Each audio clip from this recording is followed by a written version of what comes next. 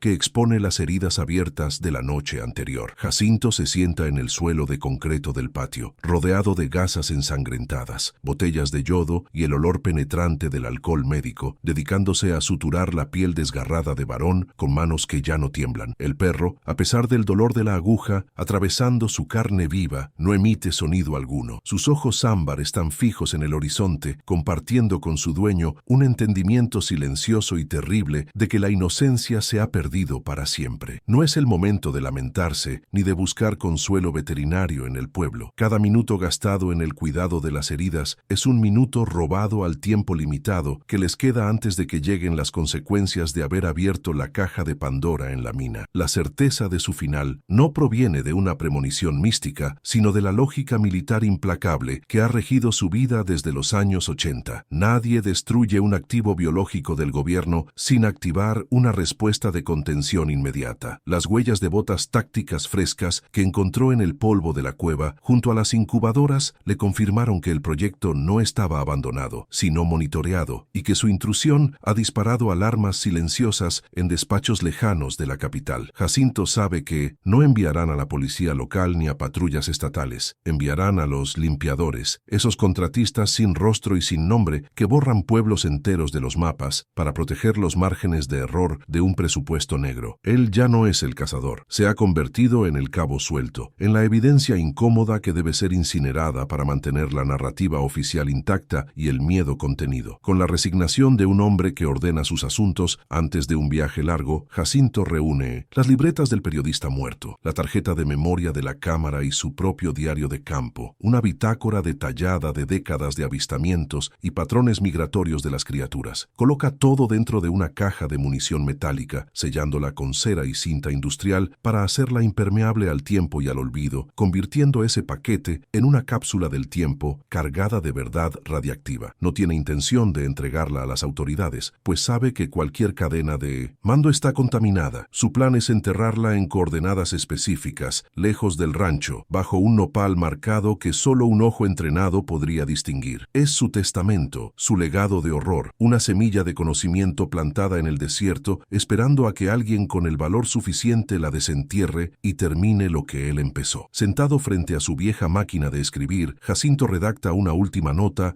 con 2 dedos, golpeando las teclas con una fuerza que casi perfora el papel, como si quisiera grabar las palabras en la mesa de madera. No escribe una disculpa por sus crímenes pasados, ni una justificación por los asesinatos necesarios. Escribe una advertencia técnica, desprovista de sentimentalismo, detallando la morfología de las bestias y sus puntos débiles. Describe cómo el fuego es ineficaz si no es constante, cómo las balas deben ser de alto calibre para penetrar la masa muscular densa, y sobre todo, cómo el silencio es el camuflaje principal del depredador. Al terminar, firma con su rango militar completo, recuperando por última vez la identidad que intentó negar durante 30 años, aceptando que uno nunca deja de ser soldado, solo cambia de guerra o de enemigo. Al observar a sus perros descansar entre las sombras alargadas de la mañana, Jacinto nota un cambio fundamental en su comportamiento. Ya no son los guardianes territoriales de ayer, ahora son veteranos de una guerra biológica. Han probado la sangre de algo que no es natural. Han mordido carne que fue diseñada en laboratorios, y eso ha alterado su psique de manera irreversible. No hay miedo en ellos, pero hay una frialdad nueva, una distancia depredadora en la mirada de varón que sugiere que, al matar al monstruo, absorbieron parte de su esencia oscura. Jacinto se pregunta si al defender su hogar no ha creado inadvertidamente una nueva generación de bestias. Si la violencia necesaria para sobrevivir al mal termina inevitablemente por transformarte en un reflejo de aquello que odias y combates con tanta ferocidad. El paisaje que rodea el rancho, antes un refugio de soledad austera, se siente ahora como un escenario preparado para una ejecución sumaria, donde cada roca y cada arbusto podrían ocultar a un tirador. El viento trae sonidos que podrían ser alucinaciones auditivas provocadas por el estrés o el zumbido real de motores acercándose por la carretera de terracería, vehículos pesados que no pertenecen al tráfico rural. Jacinto no siente pánico, siente una claridad cristalina, la paz absoluta del condenado que acepta su destino porque sabe que ha hecho todo lo posible para alterar el resultado final del juego. Ha destruido el laboratorio, ha matado al espécimen alfa y ha asegurado la evidencia. Su vida física es ahora un precio aceptable a pagar por esos logros tácticos en el tablero de ajedrez oculto. La verdadera amenaza, comprende Jacinto mientras carga su escopeta por última vez, no son los monstruos con garras y colmillos, sino los hombres con trajes y plumas que firman las órdenes de creación. Los Abloes son solo herramientas, perros de ataque biológicos sin moralidad, pero los arquitectos del sistema, aquellos que deciden que es aceptable sacrificar pueblos para probar armas, son los verdaderos demonios. Su lucha final no será contra una bestia rugiente, sino contra la burocracia del exterminio, contra la maquinaria estatal que tritura la verdad y escupe mentiras oficiales en los noticieros de la noche. Él se prepara para recibir a los enviados del sistema no con palabras, sino con plomo, decidido a hacer que su silencio les cueste sangre y recursos hasta el último segundo. Jacinto sale al porche y se sienta en su mecedora, colocando la caja de munición con la evidencia a sus pies, pero luego cambia de opinión y decide que el secreto debe estar separado de él. Camina 100 metros hacia el desierto, cava un hoyo rápido y superficial bajo un mezquite quemado por un rayo, y deposita allí la verdad, cubriéndola con piedras y polvo, para que parezca suelo virgen. Al regresar a la casa, siente que se ha quitado un peso de encima, el peso de ser el único guardián de una historia imposible. Ahora, la historia está en la tierra, y la tierra tiene memoria. Tarde o temprano, las lluvias o los coyotes o los buscadores de tesoros sacarán a la luz lo que el gobierno quiso enterrar en la oscuridad de una mina olvidada. El sonido de los motores se hace innegable ahora, un rugido grave de camiones diésel que suben por la cuesta, levantando columnas de polvo que se ven desde kilómetros de distancia. No vienen con sirenas, no vienen con advertencias, vienen en convoy, metódicos y lentos, seguros de su impunidad y de su superioridad numérica. Jacinto acaricia la cabeza de Varón, quien se ha colocado a su lado erizado y gruñendo suavemente, listo para una última carga contra un enemigo que esta vez camina sobre dos piernas y lleva rifles de asalto. El viejo entrenador enciende un cigarrillo, el último de la cajetilla, y aspira el humo con profundidad, saboreando el tabaco como si fuera el aire más puro del mundo, dejando que la nicotina calme los últimos temblores de sus nervios. La narrativa de su vida se cierra no con un final feliz, sino con un acto de resistencia obstinada, una negativa a desaparecer en silencio como lo hicieron sus compañeros en la selva. Jacinto sabe que no habrá tumba marcada para él, que su nombre será borrado de los registros y que el rancho probablemente será quemado hasta los cimientos para simular un accidente. Pero también sabe que el miedo es un virus y él se ha asegurado de infectar el sistema. Cuando encuentren los cuerpos de sus perros y los casquillos percutidos, sabrán que no fue fácil, que la presa tenía dientes y que el secreto ya no es hermético. Su muerte es un mensaje, una línea trazada en la arena que dice: aquí vivió un hombre que vio al diablo a los ojos y no parpadeó. Mientras los primeros vehículos negros sin matrícula rompen la cerca perimetral, aplastando el alambre de púas bajo neumáticos blindados, Jacinto levanta la escopeta y apunta hacia el parabrisas del conductor líder. No hay discurso heroico, no hay flashback sentimental a su infancia, solo hay el cálculo de la distancia, la velocidad del viento y la respiración controlada. Los perros ladran, un coro de furia y lealtad que llena el valle, y por un instante el sonido de la manada ahoga el ruido de la maquinaria humana. Jacinto aprieta el gatillo justo cuando el sol termina de salir, convirtiendo su último momento en un destello de fuego y ruido, fusionándose con la leyenda de la sierra para siempre. La advertencia final queda flotando en el aire caliente del desierto, una verdad que trasciende la muerte de Jacinto y la destrucción de los colmillos. Si alguna vez caminas por la frontera entre Durango y Zacatecas y escuchas un aullido que hace vibrar tus huesos, no asumas que es un animal, asume que es una consecuencia. La naturaleza no olvida las ofensas y lo que se crea en la oscuridad siempre encuentra el camino de regreso acceso a la luz para alimentarse. No busques respuestas en los lugares donde el gobierno pone letreros de prohibido el paso, porque a veces lo que está encerrado no es para protegerte a ti de entrar, sino para evitar que algo salga. El bosque tiene ojos, el desierto tiene memoria y el silencio es solo el sonido de ellos recargando. ¿Qué estarías dispuesto a callar para proteger al mundo? Deja un corazón si crees que hay verdades que merecen ser contadas. Comenta El bosque no olvida si también sientes que el silencio puede ser un enemigo.